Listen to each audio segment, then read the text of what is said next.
Good morning. Today's demonstration is on how to create texture on your relief tile of an animal, how to create an eyeball, and how to hollow out areas, say like an ear or the inside of a mouth. First thing is, I just showed the class our collection of stamps that were made by a different art survey class first semester this year, and there's about 40 different designs to choose from. When you take a coil of clay and press it into the stamp and then release it, you get a really nice negative of the stamp. Why is texture important?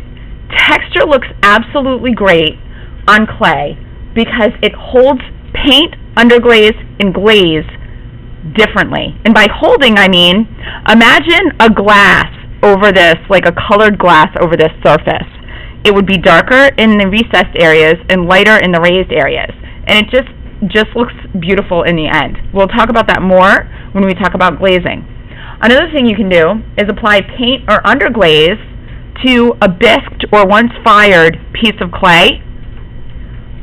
Wipe off with a sponge after you've applied paint or underglaze, and the paint or underglaze will only remain in the recessed areas, which really gives dimension, interesting dimension to your tile. If you don't have texture in your tile, well, first of all, texture is on your rubric, so you need to have texture on your tile.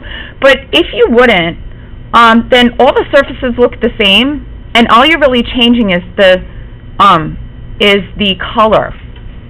So the surface would all look the same. So it takes away a lot of the possibility of adding richness to your clay. And you know, this, if you wanted to use this, pretend this is the outside of my tile, or the outside of my raised animal. I would take my stamp, cut the part of the clay off that kind of went over the edge, and then I would scratch and attach it. If this is the right angle of my tile surface, I would scratch and attach it right on there. So it would make my tile a little thicker, but that doesn't really matter. And in a way where if there's any space, it's kind of neat because you can fill this with glaze. Here's my animal here, and it kind of leaves like almost like a frame. So you can apply this in a different way. You can fill all the negative space with texture, or you can just sort of frame your tile and it'd be beautiful. Now, that being said, if your animal takes up the entirety of your tile, then obviously you're not going to have any negative space on your tile, so maybe there wouldn't be room for this. Or maybe you would take a stamp and on one side just put a little scratch and attach, a little decorative edge. It will only make your tile look beautiful. So this is like a nice way that you can really be kind of creative with your clay tile. You can also, once you scratch and attach this together, you could also do something to the side if you want, but it's not a requirement. I tend to just cut it flat, but you can kind of do whatever you want. Okay. The next part of this demonstration, again, pretending that this is an animal head, I'm going to show you how to create like an eye. You know, here's my pug face, or no, my French bulldog face, and I, you know, make eyes on my things all the time. Here's like an owl underneath a pot, just to give you a close-up look. And here's the beak, and I got a couple eyeballs. One thing about an eyeball, it's a sphere. Your eyeball is a sphere in your head. So if you're creating an eye,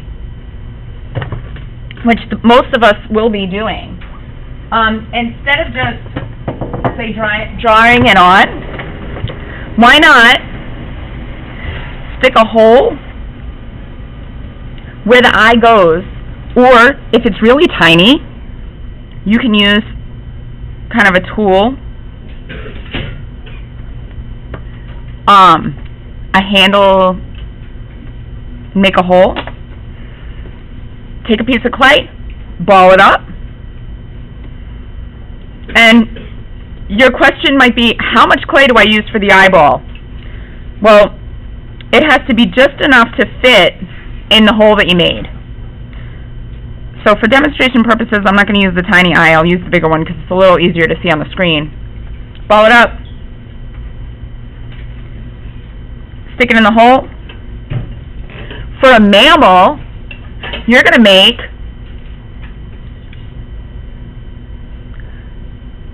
the bottom lid first. Believe it or not, we're mammals, and our bottom lid tucks underneath our top lid. And what I'm doing is I'm squishing down with a fettling knife the bottom lid. No need to scratch and attach this eyeball into the clay head. You don't need to scratch and attach it, because just squishing the clay around it will hold the eyeball in place. Then you're going to take a little bit more clay for the top lid and put it up top.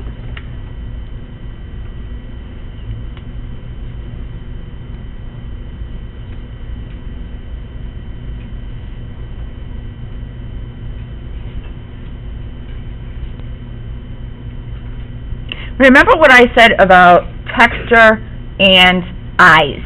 Well, mammals have an iris and a pupil. And so what I would suggest doing is taking something like maybe even a pencil or a pen, and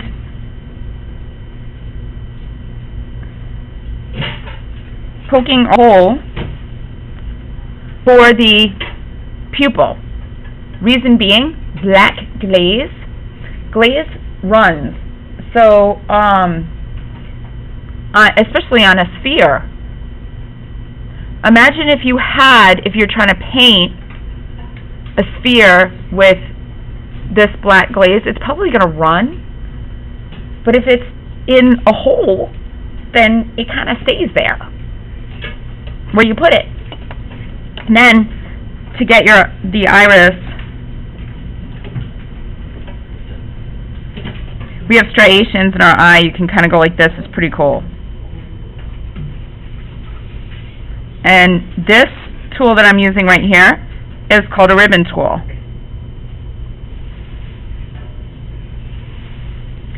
Now I could glaze that brown or blue, that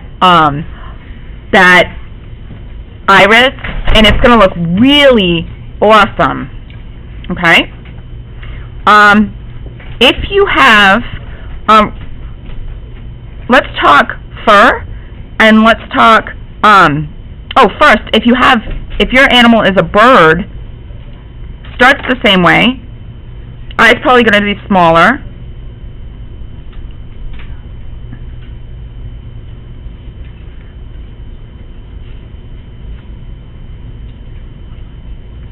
Stick it in there like that, and then you're done and you still have the sphere. If the bird has a huge eye, depending on the shape, look at the skin that's around the eye.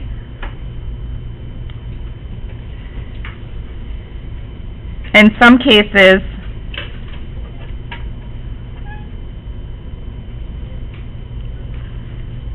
it goes all the way around.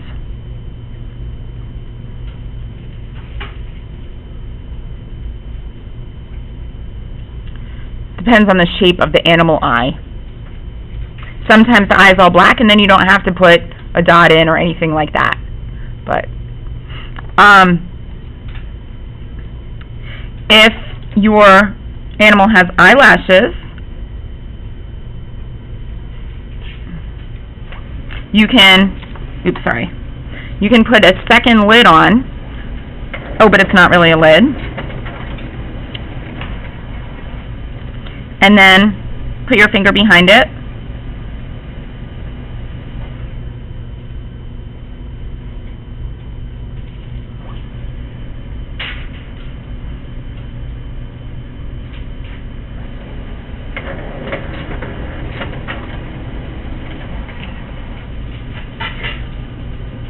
Now it has eyelashes. Cool, right? Okay. Now texture. If your animal has fur. Oh, wait. I want to show you guys this. This is awesome. Okay. If your animal has feathers, raise your hand if your animal has feathers. Okay, if your animal has feathers, check this out. Okay, these are called loop tools. Ceramics terminology, really difficult, okay? I'm kidding. It's a stick with a loop on it.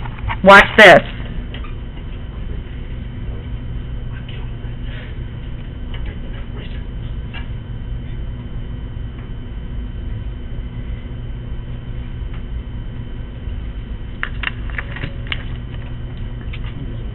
Okay, depending on the shape,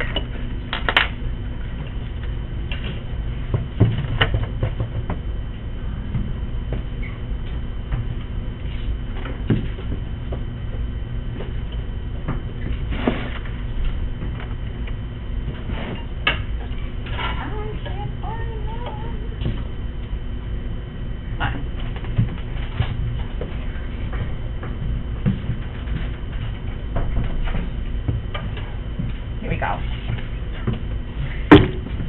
Depending on the shape of this feather, you can actually, the loop tools come in a lot of different shapes, so you could always use a different tool. Check it out. And I'm slowly pulling it out and kind of, lifting.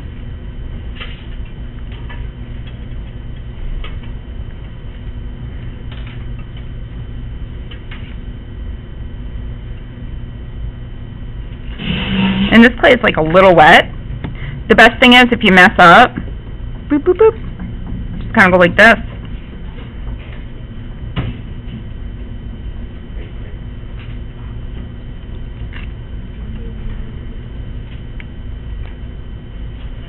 This actually works a lot better if the clay is a little more dry. But you get the idea. There we go. Feather shape. Okay. For fur, I actually don't recommend that you use a needle tool, because the needle tool makes a line that's too small for glaze or paint to fit in once your piece is fired. Once your piece is fired, it shrinks 10 to 12%, and so that hairline will be too small to put any paint or glaze in. So you would want to use something else. You can use a clean pencil. You can use one of my favorite tools for fur, which is scoop tool, and I like it because it scoops away any crumbs that might be left. And the harder you press, the wider your line. With a needle tool, it's all the same width.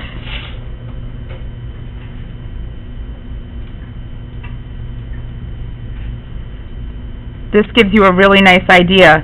So for your animal, you start at the bottom and then work your way up.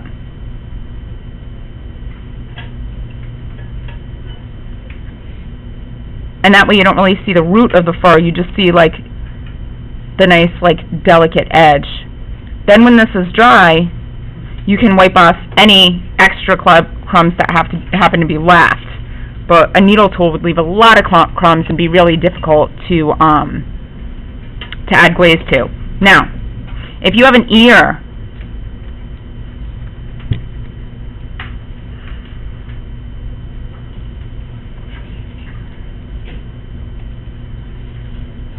and the ear looks like this, you'd want to take a loop tool to hollow out.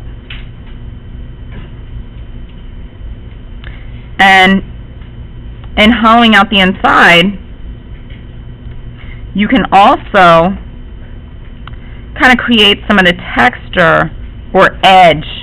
Edge in ceramics is really important.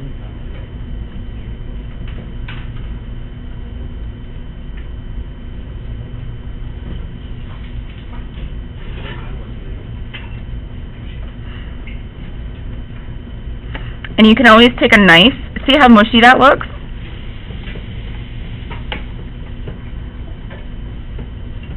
And you can carve. And pinch and really get that shape.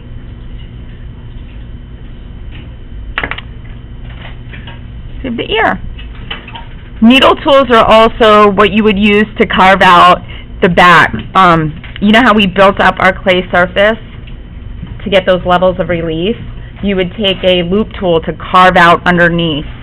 But be careful, because if you wait too long to do that, you could chip off like your antler or your ear or your foot or whatever's kind of sticking out. It's better to leave some amount of support and just kind of trim underneath those edges to kind of thin it out a little bit to make it look good. It's acceptable to have a certain amount of clay built up like underneath those body parts. Okay? And that's it for today.